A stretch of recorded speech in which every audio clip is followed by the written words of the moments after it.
You just might be the bottleneck.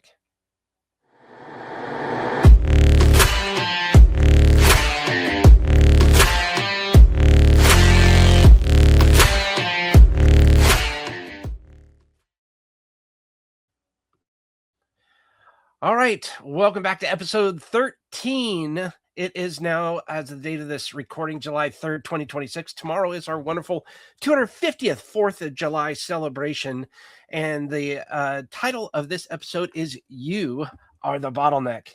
Tomorrow, America celebrates Independence Day 250, the 4th of July, a day that marks 250 years since a bold declaration changed history, a day that celebrates freedom to choose your own path, freedom to build something better, freedom to create the life you believe in. Millions of people will gather with family and friends. There'll be flags waving in front of yards, parades through small towns, backyard barbecues, fireworks lighting up the night sky, and for a moment, the entire country pauses to celebrate what freedom really means. And that got me thinking, because every founder I know started a business for the exact same reason: freedom. The freedom to decide how they spend their time, the freedom to create opportunities for their family, the freedom to build something that lasts. But somewhere along the journey, that freedom quietly disappears. The calendar fills up, the inbox never stops, every client needs you, every decision waits for you, every problem lands on your desk. The business you built for freedom slowly becomes the very thing keeping you from it. Tomorrow, we'll celebrate America's independence, but today, ask yourself one question: is your business giving you the freedom that you set out to build? Or has it become a job that you can never leave? Today, we're talking about the difference. Let's go ahead and open the desk.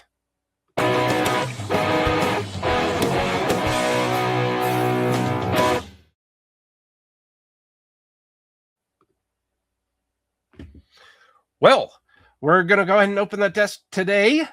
Welcome back to the Delegation Desk Show. This is the show for founders who built something real and are ready to stop being the reason it cannot grow any further. I'm Jaime Jay, CEO and founder of Bottleneck Distant Assistance, and also the creator of the category Delegation Intelligence. And we're going to go ahead and go to a place where most founders spend their whole careers avoiding: the mirror. Because last we promised we would have one of the most honest conversations of this show has ever had. So here it is. The reason your business cannot grow is not your team. It's not your tools. It's not the market. It's you. Now, before you turn this off, hear me out. This isn't an insult. It's not a knock on how hard you work or how much you care. It's 100% exactly the opposite. You became the bottleneck because you're good at this. You're the one who closes the deal. You're the one who fixes the mess. And you're the one clients ask for by name. That's exactly the trap, though. The thing that built your business is now the thing capping it. Let's see what landed on the desk this week.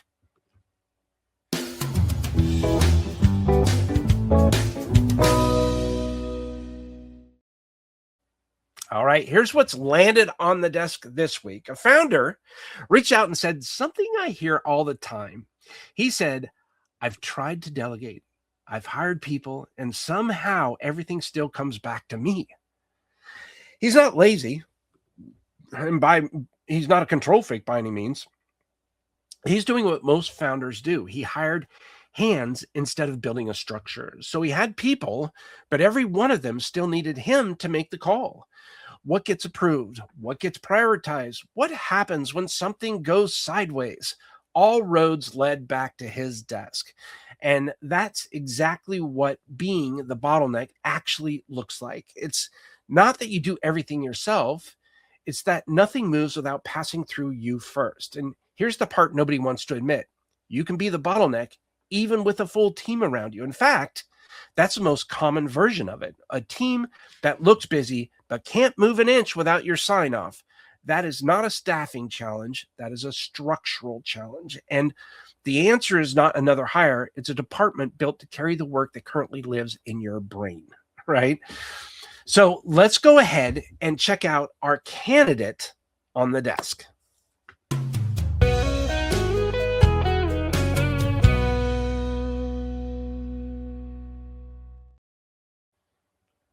All right, I love this part.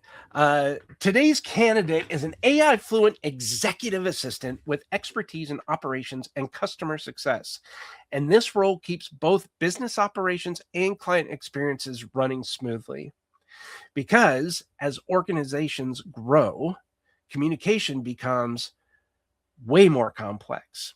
Processes become more demanding, and leaders need someone who can bring order to the day. This candidate helps make that happen. She has experience in executive and administrative support, operations and HIPAA compliance, project and workflow coordination. She's also a customer success and CRM management expert and process improvement. The tools she uses includes Google Workspace, Microsoft Office, Dr. Chrono, Dr. First, IntelliCure, Monday.com, Canva, CapCut, Adobe Pro, ChatGPT, and Claude. But here's what stood out. This candidate understands that being an executive assistant is not just about staying organized. It's about helping leaders stay effective because every streamlined workflow saves time, period. Every organized process reduces stress, period. And every positive customer interaction builds trust. What makes this candidate valuable is her ability to combine executive support, healthcare operations, and modern AI tools into one reliable system of support. She understands how to coordinate projects, how to manage priorities in fast-paced environments, and how to create consistency while maintaining a high level of professionalism and compliance. That matters more than most founders realize because great support doesn't simply keep businesses running. It helps businesses grow with confidence. So let's go ahead and move that file to the completed stack, and let's talk about the delegation download next.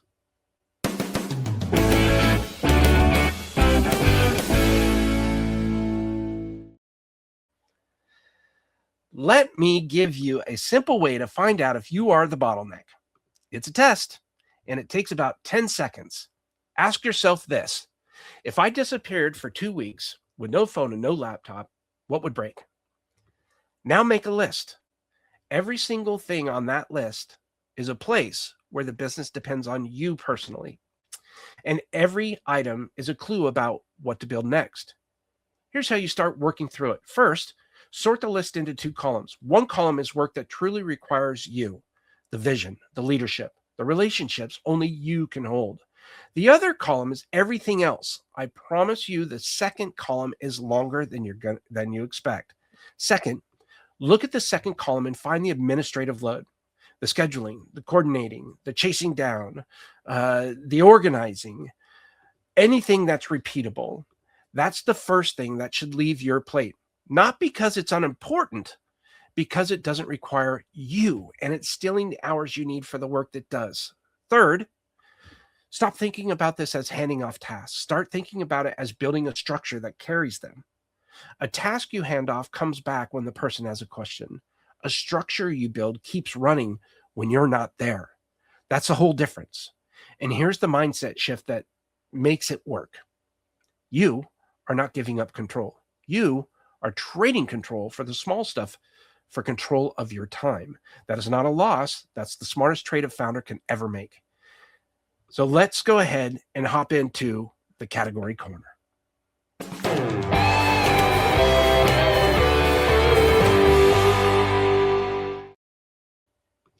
Let me frame it this way. Let me frame it the way I see it, right? Most founders think the goal is to get more done, so they work longer. They hire more hands. They squeeze more out of every hour, and they stay exactly trapped as they were before. Because more effort doesn't fix a structural challenge. Structure fixes a structural challenge. The thing every growing business is missing is not more people. It's a department, the delegation department, a real structure led by a trained distant assistant built to carry the work that keeps falling back on the founder, on me, on you. And most companies do not have one. Most companies have never even named it. They just keep stacking tasks on the founder and calling it leadership. Well, Bottleneck does something completely different. We don't hand you another pair of hands and wish you luck. We build the department that removes you from the center of daily work without removing you from the leadership aspect. That's not better than hiring another assistant. That's just plain different. It's a different thing entirely. And it's the difference between adding labor and building structure. And that distinction is the whole reason this category exists. You didn't start a business to become its most important employee. Well, at least I hope you didn't. You started to be free. The structure is what gives you that freedom back. So before I go on to what's coming across the desk, I want to nail on something that's really key right here and it's super important for you to understand. Setting up your very own delegation department may seem like a lot of work, but in this case, it is not. Why? Because your distant assistant is the leader of that delegation department. They're the ones that set it up. Do you have to invest some time in training and devote some energy to this specific role? Absolutely, positively. Yes, you do. But if you keep doing the same things over and over again, the way you're doing them now, if you fast forward 6 months or a year down the road, guess what? The same shit's going to happen. So what you need to do is do something different. And I'm offering you that opportunity right now. So without any further ado, let's go ahead and check out what's coming across the desk next week.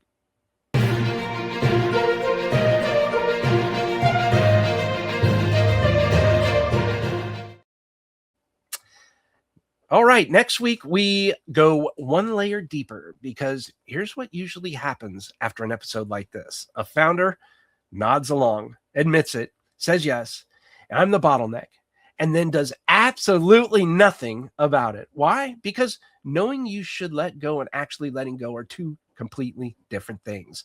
Next week, we're going to talk about the real reason founders hold on even when they know better. Spoiler, it's not about time, it's about trust. And once you understand where the trust really comes from, letting go stops feeling reckless and starts feeling smart. If you've ever said, I would delegate more if I could just trust someone to do it, that episode is going to be for you. Don't miss it. All right, let's go ahead and clear the desk.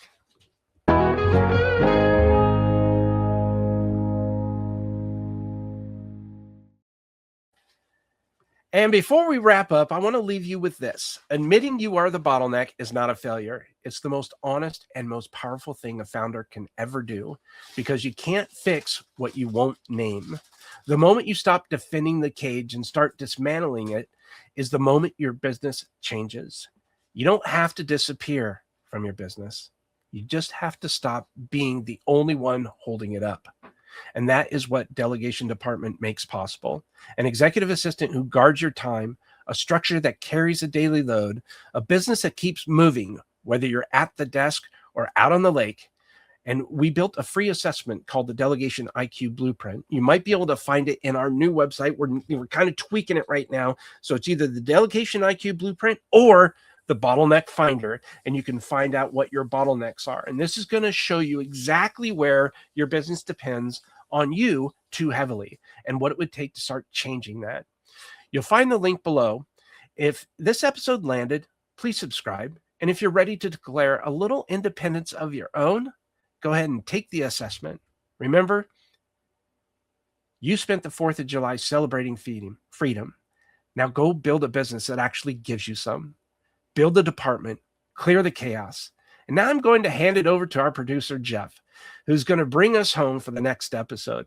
And I'll see you next week, same desk, same time.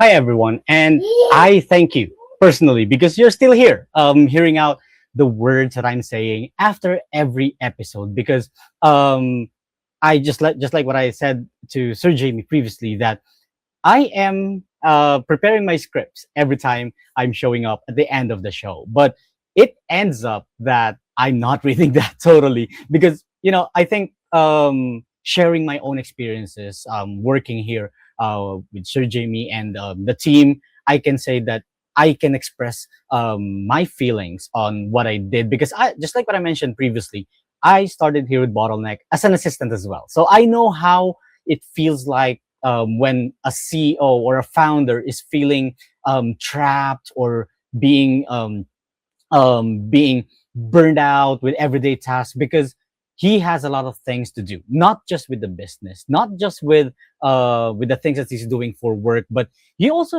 has his family, and that's what I'm always proud of. Like most of the time, the CEO that I work for, he's always saying that he is giving back his life bits by bits by, you know, going out with the family, bonding with them. And this is really for me, I'm happy with that, because I think I'm doing a good job by giving him back his time. And I know that the CEOs that I work for, they feel really that they are the bottleneck in the business, because I think in this episode, it challenges every CEO in a different way, wherein they have to realize what's the bottleneck in their business, and ends out that they are the bottleneck in that business. So that's where us executive assistants, distant assistants, social media managers, and whoever being part of that CEO's team, we are removing that bottleneck with the CEOs, and they can give back, and we can give back their time. They can have vacations. They can even meet distant families, because the hardest part is realizing that they are the bottleneck, and the answer is just right in front of them. And now, if you're watching this, I can literally say that the answer is just in front of your screen. It's good to admit it, because you are realizing what needs to be done in your business. So I will leave you with these two questions. If it took a next week off, like a beach vacation or anything, what would be the first thing your team will call you about? And as you can see, I'll introduce her, but she ran away. She's my little, my youngest daughter. All same name as Jamie, so we call her Little Jamie. So most of the time, that's what is the reality of being a distant assistant. You know, we have this freedom to have our families bond with us while we're working, and also our CEOs. We can see their daughters, their kids having fun, because they're working with their assistant remotely. And you know, us, we are updating them with whatever's happening to their to the task and everything that we do, so that they can have more time with that with their family. So going back to my question, if you take a beach off, or like a vacation, or you meet a family member, what would be the first thing your team would call you about? And what's one responsibility you're still holding on to, because you have to, but because you haven't built the right system around it? Drop your answers in the comments. We read them. We make sure to respond to those comments that you have, or even if you have questions or anything that you wanted to see or hear from to our next episodes. We would love to hear what you're feeling, and we want to know that bottleneck in your business. And if you're not following us yet, come join us. We're on Facebook, Instagram, LinkedIn, X, and YouTube. And here in YouTube, never ever forget to click that notification bell, so that you'll be updated with our next episodes, and sharing practical ways to help founders build business that don't depend on them every minute of the day. So make sure to follow us in all our social media pages, because we are posting every day, giving you that realization that you need for your business, and for your family, and for your freedom as well. So if you're ready to stop being the center of every decision and start building a business that can thrive without constant oversight, head over to bottleneck.online/let's-talk, or click the link on the description down below. All our channels are there, so you can follow us, you can read through our content, and make sure you realize that you are the bottleneck. And of course, the answer is always in front of you, and Bottleneck can give you those answers. So again, thank you so much for your time. I really do appreciate you staying until the part of this episode. And of course, next week we'll be talking more about our programs, Bottleneck, and all of that. So here's she again, little JB. Again, everyone, thank you so much for your time. See you again next week. Same desk, same time. Bye for now.